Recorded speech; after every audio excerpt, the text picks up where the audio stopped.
اعوذ باللہ السمیع العلیم من الشیطان الرجیم من حمزہ ونفخہ ونفثہ۔ سورہ بقرہ کی آیت نمبر 168 اور 169 میں اللہ رب العالمین کا ارشاد گرامی ہے: اے لوگوں، زمین کی وہ چیزیں کھاؤ جو حلال و طیب ہیں، اور شیطان کے قدم با قدم نہ چلو، وہ تمہارا کھلا دشمن ہے۔ وہ تو تم کو برائی اور بے حیائی ہی کے کاموں کا حکم دے گا، اور اس بات کا حکم دے گا کہ تم اللہ کی طرف جھوٹ باتیں منسوب کرو جن کا تمہیں کچھ بھی علم نہیں۔ اللہ تبارک و تعالیٰ فرماتا ہے کہ اے لوگوں، روئے زمین پر جو چیزیں پائی جاتی ہیں ان میں سے صرف وہی چیزیں کھایا کرو جو حلال اور پاکیزہ ہیں، حرام اور خبیث چیزیں نہ کھایا کرو۔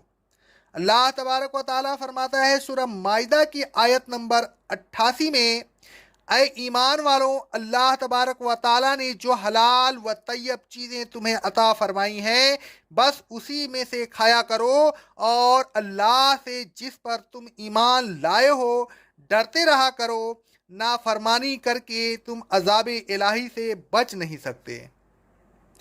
اللہ رب العالمین فرماتا ہے سورہ النحل کی آیت نمبر 114 میں: اللہ نے جو حلال اور طیب چیزیں تمہیں دی ہیں بس انہی میں سے کھایا کرو۔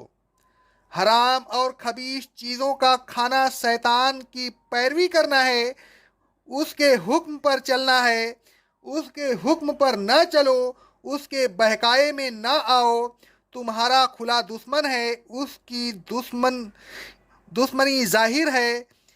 یہ کوئی پوشیدہ چیز نہیں ہے کہ تم نہ جانتے ہو۔ جان بوجھ کر دشمن کے دھوکے میں نہ آ جانا بڑی نادانی کی بات ہے۔ اللہ تبارک و تعالیٰ فرماتا ہے سورہ بنی اسرائیل کی آیت نمبر 53 میں: بے شک شیطان انسان کا کھلا دشمن ہے۔ اللہ رب العالمین فرماتا ہے سورہ فاطر کی آیت نمبر 6 میں: بے شک شیطان تمہارا دشمن ہے، لہٰذا اسے دشمن سمجھو اور اس کے مکر و فریب سے ہوشیار رہو۔ اللہ رب العالمین کا ارشاد گرامی ہے سورہ الفرقان کی آیت نمبر 29 میں: شیطان انسان کو وقت پر دغا دینے والا ہے، وہ وقت پر کام نہیں آتا، چھوڑ کر الگ ہو جاتا ہے۔ اللہ رب العالمین فرماتا ہے سورہ زخرف کی آیت نمبر 62 میں: شیطان تمہیں اتباع رسول سے نہ روک دے، بے شک وہ تمہارا کھلا دشمن ہے۔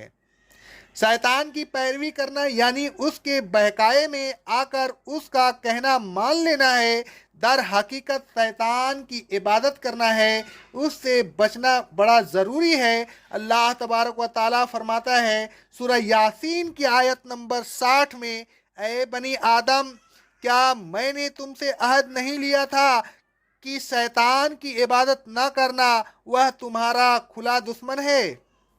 اللہ تبارک و تعالیٰ نے شیطان کی دشمنی کا ذکر کرنے کے بعد فرمایا شیطان تو تمہیں برائی اور بے حیائی کا حکم دیتا ہے، اس کا کام ہی یہی ہے کہ وہ انسان سے برے کام کروائے۔ دشمن کا کام سوائے نقصان پہنچانے کے اور کیا ہو سکتا ہے؟